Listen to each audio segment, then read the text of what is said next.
अभिवादन स्वीकार कीजिए ब्रजेश मिश्रा का और आप देखना शुरू कर चुके हैं द डिबेट। बहनों भाइयों, भारतीय जनता पार्टी के विरुद्ध आज एक बड़ा मोर्चा बिहार की राजधानी पटना में तैयार किया गया है।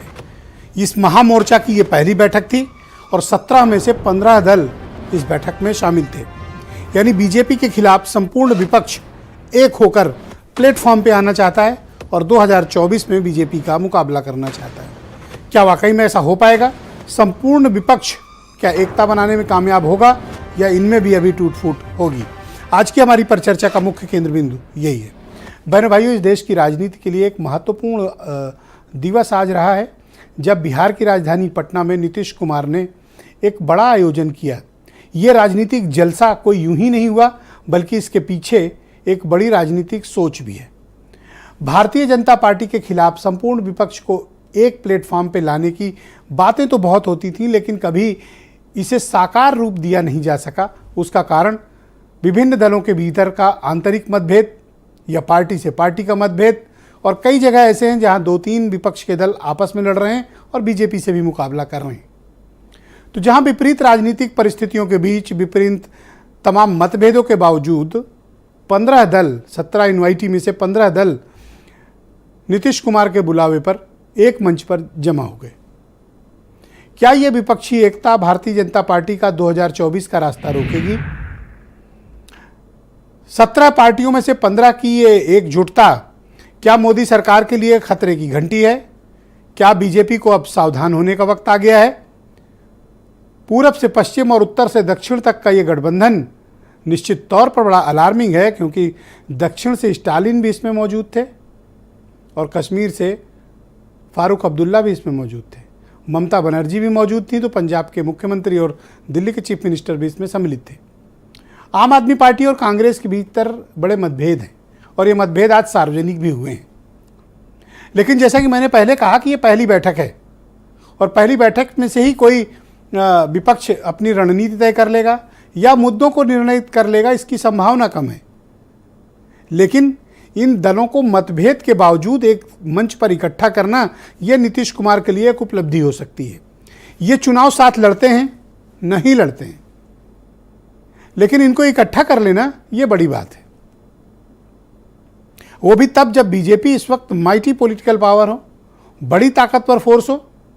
इतने नेताओं का जमावड़ा ये निश्चित तौर पर ये भारतीय जनता पार्टी को चौंकाने वाला। शायद यही कारण है कि आज भारतीय जनता पार्टी के बड़े नेताओं ने इस पर काफी रिएक्ट किया है।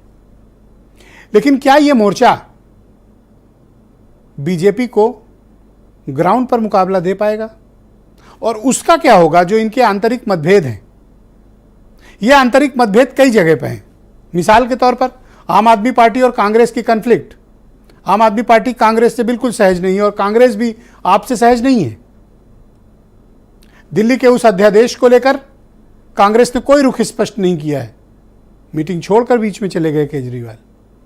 उसी तरह टीएमसी, कांग्रेस और लेफ्ट पार्टीज के भीतर भी विवाद है। इनसे कैसे निपटा जाएगा? दक्षिण में भी स्टालिन इस बैठक में मौजूद है, कांग्रेस भी है, लेकिन कन्फ्लिक्ट है। तो ये जो राज्यों में कन्फ्लिक्ट हो रही है, उससे ये गठबंधन कैसे निपटेगा?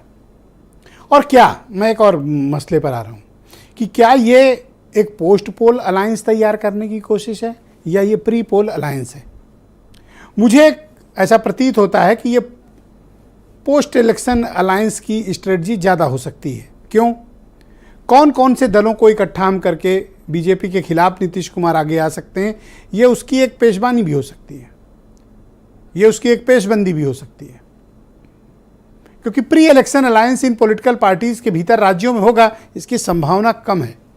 कोई अपना जनाधार छोड़ना नहीं चाहता, कोई अपने संगठन को कमजोर नहीं करना चाहता और कोई अलायंस के लिए अपने दल को सैक्रिफाइस नहीं करेगा। कुछ राज्यों में संभावना है कि जहां पर यह विपक्ष इकट्ठा होकर चुनाव लड़ सकता है, लेकिन अधिकांश राज्यों में ये अपने अपने चुनाव लड़ेंगे, 1 by 1 लड़ेंगे।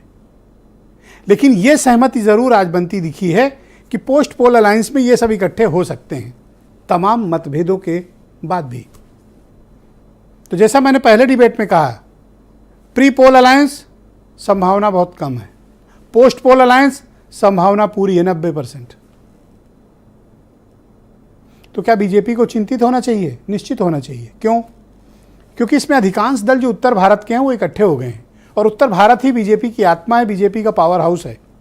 दक्षिण के राज्यों में जब बीजेपी कमजोर हो रही हो तो इन उत्तर भारत से ही उसको राजनीतिक ताकत मिलती है दिल्ली की गद्दी तक पहुंचने के लिए। ऐसी परिस्थिति में उत्तर भारत में उसके खिलाफ अगर कोई अलायंस तैयार हो रहा है तो बीजेपी के लिए जोखिम भरा है। क्या बीजेपी इस जोखिम और इस चुनौती का सामना कर पाएगी?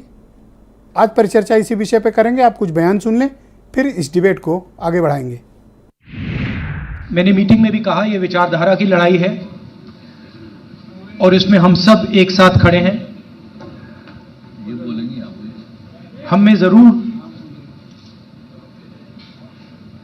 थोड़ी थोड़ी डिफरेंसेस होंगी, मगर हमने ये निर्णय लिया है कि हम एक साथ काम करेंगे। काफी अच्छी मुलाकात हुई है और एक साथ चलने की सहमति हुई है और उसके बाद अगली मीटिंग कुछ ही दिनों के बाद सब पार्टियों की एक और की जाएगी ताकि उसमें आगे का जो कुछ भी होता है, जो एक साथ तो चुनाव लड़ने के बारे में आज एक सहमति हो ही गई है और सब तरह का सहमति हुआ है। पटना का संदेश यही है आज के कार्यक्रम का कि हम सब लोग मिलकर के काम करेंगे, मिलकर के, और देश को बचाने का, देश की जनता को और देश कैसे आगे बढ़े उस दिशा में लगातार हम लोग मिलकर के काम करेंगे। यही संदेश है। पटना की विपक्षी दलों की बैठक में खोदा पहाड़ निकली चूहिया। विपक्ष की इस बैठक का कोई निष्कर्ष नहीं निकल पाया है। प्रधानमंत्री पद के दावेदारों ने अपनी दावेदारी को नहीं छोड़ा है और यह लाइन निश्चित तौर से आज सही साबित हो रही। दिल मिले ना मिले, हाथ मिलाते चलिए, अपना अपना भ्रष्टाचार और परिवार छिपाते चलिए। तो आज की परिचर्चा को बहनों भाइयों आगे बढ़ाते हैं। शरतेंदु त्रिवेदी